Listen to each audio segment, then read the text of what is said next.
Olá, pessoal. Eu espero que vocês estejam todos bem, tá? Eu vou gravar uma explicação do roteiro. Essa explicação também aproveita para retomar algumas coisas do roteiro 7, tá? Então, os números negativos. Então, vocês aprenderam, né, que além dos números naturais, existe um outro conjunto numérico, que é o conjunto dos números negativos.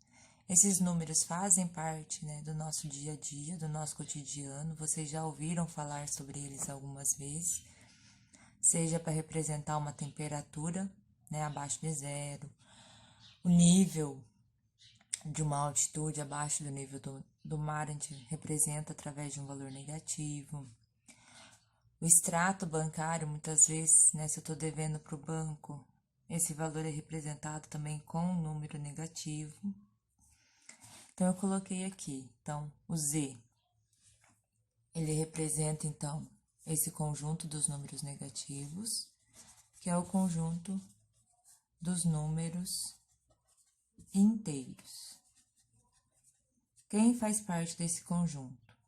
Os números que vocês já estavam acostumados a trabalhar, 0, 1, 2, 3, que são os naturais, até o infinito. E agora eu tenho o oposto de cada número natural, ou o simétrico dele, tá? Então, a gente pensa que o 0, ele é a origem, e à direita eu tenho os valores positivos, e à esquerda eu tenho esse oposto de cada positivo, ou simétrico. Então, eu tenho o 1, o oposto, menos 1. O 2, o oposto é o menos 2. O 3, o oposto é o menos 3. E assim por diante. O 4, apesar de eu não ter escrito, ele faz parte desse conjunto. O simétrico é o menos 4. E assim por diante. Na reta numérica, como que eu coloco esses números na reta numérica? Tem uma atividade do caderno do aluno, que é a 3.4, ele pede para localizar alguns números na reta numérica, lá na página 64. Então, é só eu desenhar uma reta. Percebo que eu fui dividindo aqui a minha reta de 1 em 1 centímetro, tá? Então, já deixei pronto aqui. Mas é só colocar e ir marcando, ó, de 1 em 1 centímetro. Aí, você escolhe um ponto para ser a origem, para ser o 0. Eu vou escolher aqui um valor mais ou menos. Então, o 0 tá aqui. É a minha origem, vamos dizer assim, dessa reta. À direita, eu vou ter os valores positivos. Então, eu vou colocar aqui, ó. 1, 2, 3, 4, 5, 6, 7. Lá na atividade da apostila, eu tava pedindo para ir até o 9, então era só continuar aqui até o 9. E à esquerda, eu vou colocar os negativos. Então, eu vou ter, ó, menos 1, menos 2, menos 3, menos 4, menos 5, menos 6, e posso continuar. Menos 7, menos 8, tá? O que essa reta nos mostra? Um sentido, né? Que eu tenho um sentido de crescimento aqui, que ela cresce, ó, da esquerda para a direita. O que indica isso para mim? Que o menos 5, ele é maior que o menos 6. Que o menos 4 é maior que o menos 5 e maior que o menos 6. Que o menos 3 é maior que o menos 4. Então, quanto mais próximo do zero eu estou aqui na parte negativa, maior é o meu número. Então, se eu tenho que... Vamos usar aqui o símbolo de maior para representar. Então, ó, esse símbolo aqui é o símbolo de maior. Então, eu posso dizer, por exemplo, que o menos 3 é maior que o menos 6, porque o menos 3 está mais próximo do zero. Ou ainda, eu posso falar que o menos 1 é maior que o menos 4, porque o menos 1 também está mais próximo do zero. Ou ele está à direita, vamos dizer assim, do menos 4. Se eu pensar aqui no lado positivo, aí do lado positivo é o contrário, né? Quanto mais longe do zero, maior é o valor. Eu tenho, por exemplo, que o 5 é maior que 1. Então, ó, tá mais longe do zero, então ele é maior. Se eu pegar o 7, o 7 é maior que o 4. Ele tá mais longe do zero. Então, eu tenho que pensar nesse sentido de crescimento. Então, se eu estou na dúvida, quando tá falar tá, o crescimento, a pôr em ordem crescente, imagina a reta numérica e vou ver na parte negativa, quanto mais próximo do zero, maior ele é. Na parte positiva, quanto mais longe do zero, maior ele é, tá? Porque eu tenho esse crescimento aqui, sentido da esquerda para a direita, tá certo? A gente vai perceber também que a reta numérica ajuda-nos a entender algumas operações. Agora, a gente vai resolver algumas atividades desse roteiro para ajudar vocês a entender melhor esse conceito, tá? Então, a gente tem lá na página 64 e 65 esses problemas que a gente vai estar resolvendo. O primeiro deles é o 3.6. Então, ele fala que no final do outono em São Paulo, a temperatura era de 20 graus Celsius. Com a entrada de uma frente fria, a temperatura baixou para 9 graus Celsius. De quanto foi a variação de temperatura? Como você calculou essa variação? Então, coloquei aqui, ó, a temperatura em São Paulo estava 20 graus Celsius. Teve uma queda e a temperatura passou a ser 9, tá? E ele quer saber essa variação aí de temperatura, de quanto que foi. Então, no roteiro anterior, a gente já falou de variação de temperatura, que é a variação temperatura final menos a temperatura inicial, tá? Temperatura final é o 9, que tá... Depois da queda passou a ser 9. Então, no final, eu tive 9 graus Celsius. Menos a temperatura inicial de 20 graus Celsius. É que eu posso pensar assim, eu tenho 9 para tirar 20. Não dá, né? Tá faltando, eu não consigo pegar 9 e tirar 20. Então, tá faltando. Se tá faltando, eu posso representar com esse sinal de menos, no negativo. Ah, mas quanto que tá faltando? Então, eu posso pegar 20, tirar 9.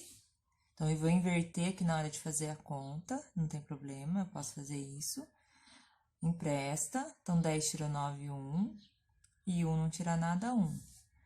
Então, a variação foi de menos 11 graus Celsius, porque eu tive uma queda na temperatura, então esse sinal de menos está representando isso, tá?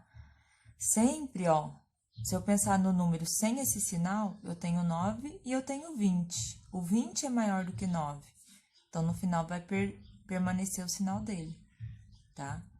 Ou pensar da maneira que eu falei primeiro. Tenho 9 para tirar 20, não dá, tá faltando 11.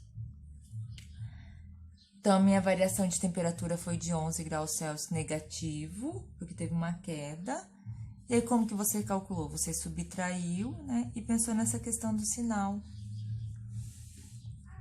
Que tava faltando, né? Não dava para subtrair. Agora, a gente vai lá para a questão 3.7 da página 65. Então, ele fala que Luciano fez uma dívida de R$50 e outra de 96. Ambas para serem pagas no próximo mês. Quanto ele está devendo? Como você indicaria esse valor? Então, ó, eu tenho duas dívidas e tenho que somar essas duas dívidas. Sempre que for dívida, eu vou representar com um sinal negativo. Ele deve 50. Se ele tivesse 50, esse sinal seria positivo, porque eu tenho, é meu, então positivo. Eu tô devendo, não é meu mais, então é negativo. Eu vou ter que tirar de mim para dar para alguém, vamos dizer assim. Então, ele deve 50 e ele deve 96. Só que eu quero saber o total da dívida, então eu vou ter que somar esses dois números que são negativos. Somar dois números que são negativos, como que a gente faz essa soma, né? Então, sinais iguais, você soma e mantém o sinal, né? Se eu devo 50 e devo 96, eu vou somar para saber o total da minha dívida. 50 mais 96.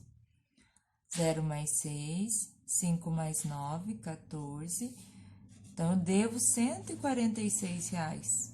Então, eu menos 146. Tá? Então, sinais iguais na soma, soma os valores e mantém o sinal. Então, os dois são negativos, continua o negativo. Então, ele está devendo R$146 e eu indicaria com sinal negativo, tá? Ainda na mesma página, na página 165, a gente tem o problema 3.8. Ele fala que o gerente do banco informou ao Eduardo que a sua conta estava com um saldo negativo de R$ 130. Ele fez um depósito e seu saldo agora é de R$ 64. Qual foi o valor do depósito? Então, eu tenho que o Eduardo está com saldo negativo de 130. Então, eu vou representar por menos 130, que ele está devendo esse valor aqui para o banco. Aí, ele foi lá e fez um depósito. Então, quer dizer que ele foi lá na conta dele e colocou, acrescentou um valor que eu não sei ainda qual é. E depois de ele ter feito essa operação, ele ficou com saldo positivo. Então, ele tem agora lá na conta dele R$ 64. Então, ele está perguntando que número que eu vou somar aqui ao 130 para dar 64 de resultado final, tá? Então, na verdade, eu tenho que pensar que eu vou pôr um número aqui que é maior que 130, porque daí esse valor tira 130 e sobra 64. Então, eu vou pensar na operação inversa, tá? Então, eu vou pegar, em vez de pegar o menos 130 aqui, eu vou pensar nele positivo, para saber quanto que eu tenho. Então, eu vou pensar 130 mais 64. 0 mais 4, 4. 3 mais 6, 9. E 1 mais nada, 1. Então, quer dizer que se eu colocasse, se o Eduardo colocou R$ 194 na conta dele, então ele foi lá e depositou esses 194. Aí ele estava devendo 130, e o banco foi lá e já tirou da conta dele 130, para pagar o que ele estava devendo. Aí, se eu faço essa operação, ó, 4 tira 0, 9 tira 3 e 1 tira 1. Então, sobrou 64 que estava falando lá no exercício. Então, percebam que se os sinais são diferentes, a gente subtrai, né? Que essa conta foi só para descobrir o valor que era aqui mais fácil. Mas sinais diferentes, eu vou subtrair e é o sinal do maior valor que fica, né? Então, 194 é maior, tá positivo, então vai ficar positivo. O que a gente tinha feito aqui antes, né? Ah, os 20 aqui era maior, então por isso que ficou negativo. E quando os dois sinais são iguais, vai manter o sinal, tá? Então, isso na adição e na subtração. Espero que tenha ajudado. E qualquer dúvida é só mandar mensagem.